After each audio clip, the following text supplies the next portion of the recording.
तो इस वीडियो के अंदर मैं एक्सप्लेन करने वाला हूँ सोल लैंड 2 के अपकमिंग एपिसोड को। तो जैसा कि हमने पिछले एपिसोड के अंदर देखा था कि princess of the C Yuhao और तांग वुटोंग को जान से मारने ही वाली थी, लेकिन तभी अचानक वहाँ सी गॉड तांग सन आ जाता है जो पूरी सिचुएशन को संभाल लेता है। जिसके बाद प्रिंसेस ऑफ द सी सभी लोगों को लेकर अपने अंडर वाटर प्लेस के अंदर लेकर आती है, जहाँ यूहाओ मरमेड प्रिंसेस लिया की कंडीशन को चेक करता है। जिसके बाद हमारे एपिसोड की स्टार्टिंग होती है और हमें प्रिंसेस ऑफ द सी को दिखाया जाता है, जो घबराकर पूछती है कि क्या अब भी मेरी बेटी को बचाया जा सकता है। जो सुनकर यूहाओ हेल्पलेस होकर कहता है कि शायद नहीं, क्योंकि उसकी सोल को फेटल डैमेज पहुंच चुका है और उसका आधा हिस्सा पहले ही छीन लिया गया है, इसलिए उसकी स्पिरिचुअल सी पूरी तरह सूख चुकी है और वो अब ज्यादा देर तक सरवाइव नहीं कर पाएगी। जो सुनकर प्रिंसेस ऑफ द सी पूरी तरह साइलेंट हो जाती है, क्योंकि वो खुद भी जानती थी कि यही सच है। लेकिन तभी सिल्वर क्राउन वाली मरमेड प्रिंसेस उम्मीद भरी नजरों से पूछती है कि क्या सच में कोई तरीका नहीं बचा है। जिस पर यूहाओ कुछ देर सोचता है और फिर कहता है कि एक तरीका है, मैं मरमेड प्रिंसेस को स्पिरिट बनाकर उसकी सोल के साथ फ्यूजन करने की कोशिश कर सकता हूँ,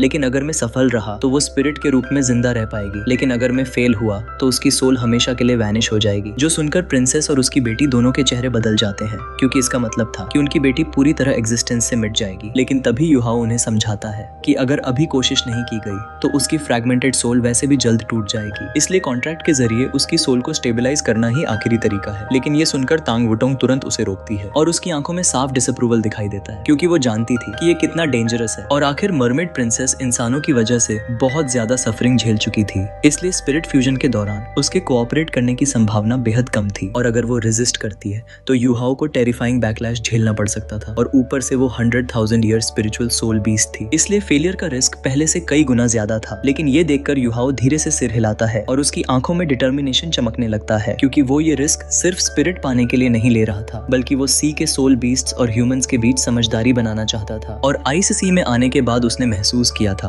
कि सी के सोल बीस्ट्स कितने पावरफुल और विशाल हैं, और अगर फ्यूचर में उनका कॉन्फ्लिक्ट इंसानों से बढ़ा तो भयानक ब्लडशेड हो सकता था। लेकिन अगर स्पिरिट पगोडा का तरीका सफल हुआ तो फ्यूचर में सोल मास्टर्स को सोल बीस्ट्स मारने की जरूरत नहीं पड़ेगी, और यही वजह थी कि वो इस चांस को खोना नहीं चाहता था। लेकिन आखिरकार प्रिंसेस ऑफ द सी आंसू पोंछते हुए कहती है कि ठीक है, चाहे रिजल्ट कुछ भी हो, तुम हमेशा हमारे फ्रेंड रहोगे। जो सुनकर यूहाओ गंभीरता से सिर हिलाता है और फिर आइस जेड बेड के पास जाकर खड़ा हो जाता है। और इस समय प्रिंसेस और उसकी बेटी के दिल में सिर्फ एक उम्मीद बची थी, और अगले ही पल यूहाओ के चेहरे से आइसी ऑरा निकलने लगता है, जबकि डीप इनकैंटेशंस की आवाज फिर से पूरे अंडर वाटर पैलेस में गूंज उठती है, क्योंकि अब उसके पास डिले करने का बिल्कुल भी समय नहीं बचा था। और इस बार स्पिरिट फ्यूजन शुरू करते वक्त यूहाओ के अंदर बिल्कुल भी कॉन्फिडेंस नहीं था, क्योंकि स्नो एम्प्रेस के बाद ये शायद उसकी सबसे डेंजरस फ्यूजन होने वाली थी, लेकिन साथ ही ये उसके लिए सबसे इंपॉर्टेंट भी थी। तो वही समुद्र के अंदर धीमी धीमी इनकैंटेशंस गूंजने लगती हैं और यूहाओ अपने स्पिरिचुअल पावर को धीरे धीरे रिलीज करना शुरू करता है, जो सॉफ्ट गोल्डन वेव्स बनाकर उस मरमेड की तरफ बढ़ने लगती है, जो फ्रिजिड जेड बेड पर गहरी नींद में थी और उसकी सोल ऑलमोस्ट टूट चुकी थी, और साथ ही उसकी स्पिरिचुअल सी भी पूरी तरह सूखने वाली थी और सोल पावर भी खत्म हो चुकी थी। यहाँ तक कि उसकी लाइफ एनर्जी भी अब धीरे धीरे गायब हो रही थी,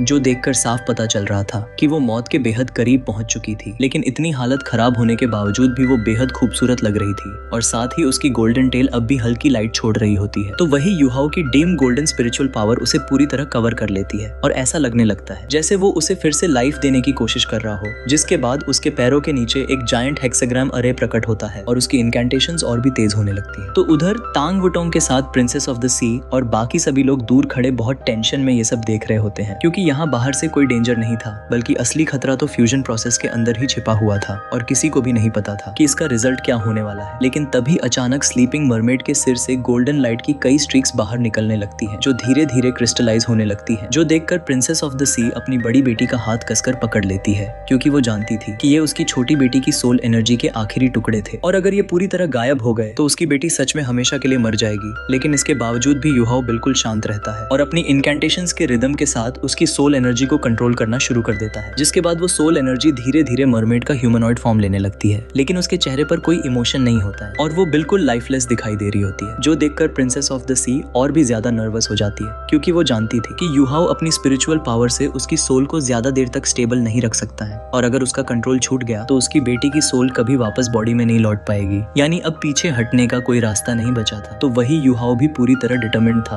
क्योंकि उसके पास भी सिर्फ एक ही मौका था। लेकिन तभी उसकी आवाज और तेज हो जाती है और उसकी आई ऑफ डेस्टिनी गोल्डन लाइट से चमकने लगती है, जिसके बाद एक गोल्डन बीम सीधे मरमेड की सोल पर जाकर गिरती है, और इसी के साथ मरमेड धीरे धीरे अपनी आंखें खोल देती है। लेकिन जैसे ही वो जागती है तो उसकी आंखों में सिर्फ टेरर दिखाई देता है और एक्सट्रीम फियर, सॉरो, डिस्पेयर उसके उसके चेहरे पर बस नेगेटिव इमोशंस ही भरे हुए थे, जो देखकर तांग वुटोंग का दिल डूब जाता है, क्योंकि वो समझ चुकी थी कि ऐसी हालत में इक्वल कॉन्ट्रैक्ट कंप्लीट करना लगभग इम्पॉसिबल है। तो वही युहाओ उसकी सोल से स्पिरिचुअली कनेक्ट होकर उसे समझाने की कोशिश करता है, लेकिन मरमेड की सोल अचानक वायलेंटली स्ट्रगल करने लगती है और वो पूरी ताकत से कॉन्ट्रैक्ट को तोड़ने की कोशिश करने लगती है, जिसकी वजह से पूरा हेक्साग्राम अरे तक क्रैक होने लगता है और उसकी टेरिफाइंग सोल एनर्जी सीधे युहाओ पे प्रेशर डालने लगती है। क्योंकि इस प्रोसेस के दौरान वो खुद को पूरी तरह ओपन कर चुका था, इसलिए वो कोई रेजिस्टेंस भी नहीं कर सकता था, जिसकी वजह से अगले ही पल उसके मुंह, नाक और कानों से खून बहने लगता है। लेकिन इसके बावजूद भी वो इनकैंटेशंस बंद नहीं करता है, क्योंकि वो उससे फाइट नहीं कर रहा था, बल्कि उसे कन्विंस करने की कोशिश कर रहा था। लेकिन अगर वो फेल हो जाता है तो उसे टेरिबल बैकलैश झेलना पड़ सकता था और पूरा फ्यूजन कंप्लीटली फेल हो सकता था, जो देखकर तांग वुटोंग अपनी फिस्ट्स कस लेती है, क्योंकि इस समय कोई भी उसकी हेल्प नहीं कर सकता था और तभी इक्वल कॉन्ट्रैक्ट कंप्लीट हो सकता था जब दोनों तरफ से विलिंगनेस हो, वरना फेलियर तय था। लेकिन युहाओ अब भी पूरी कोशिश से टिके रहने की कोशिश कर रहा होता है, जबकि मरमेड के नेगेटिव इमोशंस और भी ज्यादा वायलेंट होते जा रहे थे और उसकी स्पिरिचुअल सी तक में क्रैक्स आने लगते हैं। और ये महसूस करके युहाओ अंदर ही अंदर बिटर स्माइल करने लगता है, क्योंकि वो समझ चुका था कि अब वो ज्यादा देर सर्वाइव नहीं कर पाएगा और अगर उसकी स्पिरिचुअल सी डिस्ट्रॉय हो गई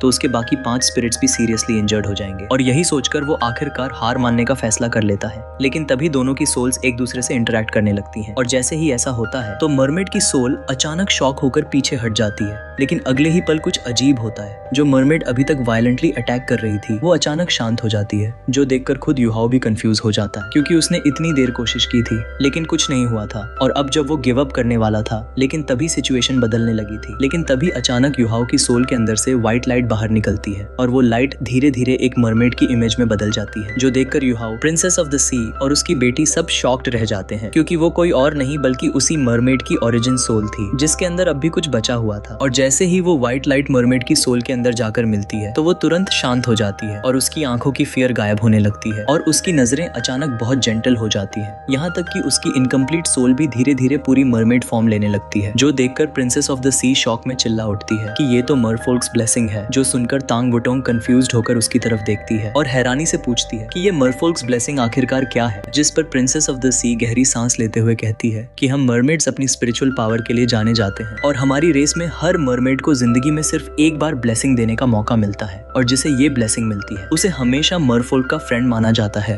लेकिन आखिरकार मेरी बेटी ने युहाओ को मरफोल्क्स ब्लेसिंग क्यों दी है? जो सुनकर तांग वुटोंग को पिछली फाइट याद आ जाती है और वो कहती है, जब हम यहाँ आ रहे थे तब हमने उस इविल सोल मास्टर को मारा था जिसने आपकी बेटी को हर्ट किया था और उसके अंदर एक मरमेड एवेंजिंग स्पिरिट भी थी और तब युहाओ ने उसे प्यूरिफाई किया था और डिसअपियर होने से पहले उसने एक व्हाइट लाइट युहाओ के अंदर छोड़ी थी और शायद वही मरफोल्क्स ब्लेसिंग थी। जो सुनकर प्रिंसेस ऑफ द सी काफी ज्यादा सैड हो जाती है और उसकी आंखों से आंसू बहने लगते हैं, लेकिन इस बार वे खुशी और गिल्ट के आंसू थे, क्योंकि अब उसकी बेटी सच में बच गई थी। तो वही मरफोल्क्स ब्लेसिंग मिलने के बाद मरमेड का बिहेवियर पूरी तरह बदल जाता है और अब उसकी आंखों में डर नहीं बल्कि थैंकफुलनेस दिखाई दे रहा था, जिसके बाद कॉन्ट्रैक्ट पीसफुली कंटिन्यू होने लगता है और इस बार कोई रेजिस्टेंस नहीं होता है और धीरे धीरे गोल्डन लाइट युहाओ और मरमेड को पूरी तरह घेर लेती है। तो वही युहाओ की स्पिरिचुअल सी पहले से ही 5 पावरफुल स्पिरिट्स की वजह से ऑलमोस्ट बॉटल नेक तक पहुंच चुकी थी, लेकिन मरमेड के फ्यूजन की वजह से उसकी स्पिरिचुअल सी और भी एक्सपैंड होने लगती है, यहाँ तक कि पहले जो क्रैक्स बने थे वे भी तुरंत हील हो जाते हैं, जो देखकर खुद युहाओ भी शॉक्ड रह जाता है, क्योंकि उसे ऐसा महसूस होता है जैसे उसकी स्पिरिचुअल पावर की कोई लिमिट ही नहीं है और उसकी पूरी स्पिरिचुअल सी पहले से कहीं गुना ज्यादा बड़ी हो जाती है और उसके सेंसेस पूरे समुद्र और अंडर वाटर पैलेस को महसूस करने लगते हैं, क्योंकि ये उसकी पहली प्योर स्पिरिचुअल टाइप स्पिरिट थी। और फ्यूजन के दौरान मरमेड भी युहाओ की मेमोरीज देख रही थी, जिसकी वजह से उसकी नजरें और भी जेंटल हो जाती हैं और फिर धीरे धीरे उसकी बॉडी प्योर गोल्डन लाइट में बदलने लगती है और आखिर में वो छोटी सी मरमेड बनकर उड़ते हुए सीधे युहाओ के कंधे पर बैठ जाती है। और तभी अचानक युहाओ के आसपास के सारे बबल्स टूट जाते हैं, लेकिन इसके बावजूद भी उसे सांस लेने में कोई भी दिक्कत नहीं होती है, बल्कि उसकी स्पिरिचुअल पावर तेजी से बढ़ने लगती है। और तभी मरमेड पहली बार अपनी माँ और बड़ी बहन को देखती है, जिसकी वजह से वो काफी ज्यादा सैड और खुशी भी होती है, क्योंकि उसे एक नई जिंदगी मिल चुकी थी, लेकिन अभी वो बोल नहीं सकती थी, इसलिए वो अपनी टेल को हल्के से हिलाती है, जिसकी वजह से उसकी बॉडी से निकलने वाली गोल्डन लाइट उसकी बड़ी बहन लीजिंग के अंदर चली जाती है और अगले ही पल उसकी सिल्वर क्राउन और टेल पूरी तरह गोल्डन कलर में बदल जाती है, क्योंकि लिया ने अपनी पूरी गोल्डन मरफोक ब्लड लाइन अपनी बड़ी बहन को दे दी थी ताकि वो अगली प्रिंसेस ऑफ द सी बन सके। और इसी के साथ वो हमेशा के लिए युहाओ की 6th स्पिरिट बन जाती है, जो देखकर प्रिंसेस प्रिंसेस ऑफ द सी और ली जिंग दोनों रोने लगती हैं। लेकिन तभी युहाओ उसकी मेमोरीज से उसका नाम पता लगा लेता है, जिसके बाद वो प्रिंसेस ऑफ द सी से कहता है कि आपकी बेटी वापस नॉर्मल तो नहीं हो सकती है, लेकिन अब वो एक अलग रूप में जिंदा रहेगी और जब तक मैं जिंदा हूँ वो भी एग्जिस्ट करेगी। और इतना कहकर वो तुरंत मेडिटेशन में बैठ जाता है, क्योंकि लिया की स्पिरिचुअल पावर बहुत टेरिफाइंग थी और उसके फ्यूजन की वजह से उसकी स्पिरिचुअल सी और सोल कोर दोनों इवॉल्व हो चुके थे। और तभी अचानक स्नो एम्प्रेस वहाँ प्रकट होकर प्रिंसेस ऑफ द सी से कहती है कि अब तो आपको यकीन हो गया होगा कि हम फेक नहीं हैं। जिस पर प्रिंसेस ऑफ द सी शर्मिंदा होकर सिर झुकाती है और पूछती है कि तुम युहाओ की स्पिरिट कैसे बनी थी। जिस पर स्नो एम्प्रेस हल्की सी स्माइल के साथ कहती है कि अगर मुझे कहना हो तो शायद ये डेस्टिनी का चोजन पर्सन है। और इतना कहते ही बाकी 4 स्पिरिट्स भी बाहर आ जाते हैं और फिर snow empress sky dream ice worm का इंट्रोडक्शन देते हुए बताती है कि इसकी कल्टीवेशन 1 मिलियन ईयर्स से भी ऊपर की है, जो सुनकर प्रिंसेस ऑफ द सी पूरी तरह शॉक हो जाती है। जिसके बाद वो स्काई ड्रीम का पूरा किस्सा बताती है कि कैसे वो युहाओ का पहला सोल रिंग बना था और फिर कैसे आइस एम्प्रेस उसकी सेकंड मार्शल सोल बनी थी। और ये सब सुनने के बाद प्रिंसेस ऑफ द सी आखिर समझ जाती है कि युहाओ कितना स्पेशल है। लेकिन तभी स्नो एम्प्रेस सीरियस होकर कहती है कि शुरुआत में तो हमें भी युहाओ पर भरोसा नहीं था, लेकिन उसके कैरेक्टर और डिटर्मिनेशन ने हमें कन्विंस कर दिया और अगर वो सफल हो गया तो हम सब उसके साथ इस दुनिया की लिमिट से भी ऊपर जा सकते हैं। जो सुनकर प्रिंसेस ऑफ द सी की आंखें चमक उठती हैं और तभी उसकी नजर तांग वुटोंग पर पड़ती है और वो पूछती है तुम्हारा सी गॉड के साथ क्या रिलेशन है। जो सुनकर सभी स्पिरिट्स भी क्यूरियस हो जाते हैं, क्योंकि पिछली फाइट में लास्ट मोमेंट पर तांग वुटोंग की वजह से ही सब सर्वाइव कर पाए थे। लेकिन तभी तांग वुटोंग हल्की सी स्माइल के साथ जवाब देती है कि मेरा last soul skill descent of the sea god है। जो सुनकर प्रिंसेस ऑफ द सी की पूरी बॉडी कांप उठती है और वो तुरंत रिस्पेक्ट के साथ तांग वुटोंग को बो करती है, जबकि उधर आइस एम्प्रेस और स्नो एम्प्रेस शॉक्ड नजरों से तांग वुटोंग को देखने लगती है, क्योंकि उन्होंने पहली बार इतनी टेरिफाइंग सोल स्किल देखी थी। भले ही उसे यूज करने के बाद तांग वुटोंग की सोल रिंग ग्रे हो गई थी, लेकिन फिर भी इतना क्लियर था कि ऐसा सोल स्किल किसी नॉर्मल स्पिरिट या सोल बीस्ट से मिलना इम्पॉसिबल था। तो वही ये सब देखने के बाद सबके मन में बस एक ही सवाल आता है कि क्या तांग वुटोंग सच में किसी गॉड से जुड़ी हुई है। तो वही तांग वुटोंग अंडर वाटर पैलेस में रुक जाती है ताकि युहाओ की मेडिटेशन खत्म होने का इंतजार कर सके। लेकिन दूसरी तरफ सन मून एम्पायर के अंदर एक भयानक तूफान उठ चुका होता है, क्योंकि इंपीरियल पैलेस के अंदर सुतियान रान अपने थ्रोन पर बैठा टेरिफाइंग किलिंग इंटेंट रिलीज कर रहा होता है और उसके सामने सैकड़ों ऑफिशियल्स घुटनों के बल झुके हुए थे और पूरे हॉल में ऐसा प्रेशर था कि कोई जोर से सांस लेने की भी हिम्मत नहीं कर पा रहा था। और तभी सुतियान रान गुस्से में कहता है कि कुछ ही दिनों में मिंगदो माउंटेन रेंज की सोल फॉर्मेशन डिस्ट्रॉय हो गई और फिर ओक सिटी और ईस्टर्न सन सिटी पर अटैक हुआ। और सबसे शॉकिंग बात यह है कि हमें अब तक ये भी पता नहीं है कि दुश्मन कितने थे और वे हमारी बॉर्डर के अंदर घुसे कैसे, जो सुनकर सभी ऑफिशियल्स डर से कांपने लगते हैं। लेकिन तभी सुतियान रान मिलिट्री चीफ की तरफ घूरते हुए चिल्लाता है कि मुझे जवाब दो कि ये सब हो कैसे रहा है। जो सुनकर मिलिट्री चीफ नर्वस होकर कहता है कि योर मैजेस्टी, शायद ये स्टारलो एम्पायर का काम है, क्योंकि मिंगदो माउंटेन रेंज उनकी बॉर्डर के पास है। लेकिन ये सुनकर सुतियान रान और भी ज्यादा गुस्सा हो जाता है और वो चिल्लाते हुए कहता है कि नॉनसेंस, हमारी सर्वेलेंस को क्रॉस करना इतना आसान नहीं है और अटैक हमारी टेरिटरी के अंदर से हुआ था, और अगर ये स्टारलो एम्पायर का काम है तो तुम्हारे पास इसका क्या प्रूफ है। जो सुनकर मिलिट्री चीफ बिटर स्माइल करते हुए बताता है कि सर्वाइविंग गार्ड्स ने सिर्फ इतना बताया था कि दुश्मनों के पास all terrain self driving forts जैसे सोल टूल्स थे और उनकी संख्या इतनी ज्यादा थी कि पूरी डिफेंस कोलैप्स हो गई। लेकिन अटैक के बाद वे लोग हवा की तरह गायब हो गए। यहाँ तक कि सारी एरियल सर्वेलेंस सोल टूल्स लगाने के बाद भी कोई ट्रेस नहीं मिला। और यही बात सुतियान रान को सबसे ज्यादा डरा रही थी, क्योंकि एनिमी उसकी टेरिटोरी के अंदर घूम रहा था, लेकिन उसे उनके बारे में कुछ भी पता नहीं था। तो वही मिलिट्री चीफ आगे बताता है कि ऑक सिटी और ईस्टर्न सन सिटी पर एक इलीट सोल इंजीनियर लीजन ने अटैक किया था और वे इतने ज्यादा पावरफुल थे कि होली गोस्ट चर्च के 2 टाइटल्ड दूल्हों तक उन्हें रोक नहीं पाए थे और सिटी के सारे रिसोर्सेज पूरी तरह लूट लिए गए हैं। जो सुनकर सुतियान रान की सांसें भारी होने लगती हैं, क्योंकि वो सिर्फ गुस्से में नहीं था बल्कि अंदर से डर भी चुका था। और इस समय सन मून एम्पायर फ्रंटलाइंस पर लगातार जीत हासिल कर रहा था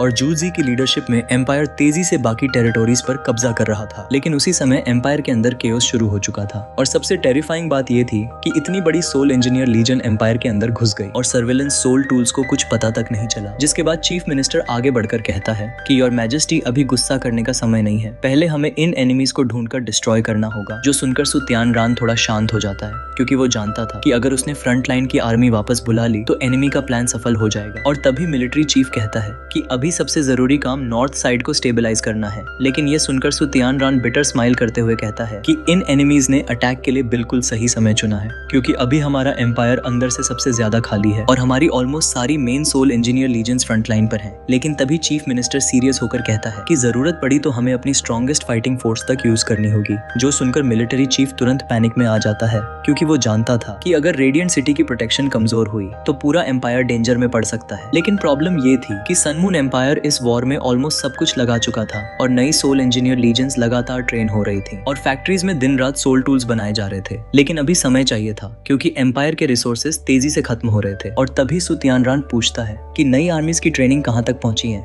जिस पर मिलिट्री चीफ जवाब देता है कि 4 नई सोल इंजीनियर लीजेंड्स की ट्रेनिंग ऑलमोस्ट पूरी हो चुकी है, लेकिन अभी सिर्फ 2 आर्मीज ही बैटल के लिए रेडी है। बाकी को पूरी तरह तैयार होने में कम से कम आधा साल लगेगा। लेकिन अब इसी के साथ ये वीडियो भी यहीं पर खत्म हो जाती है।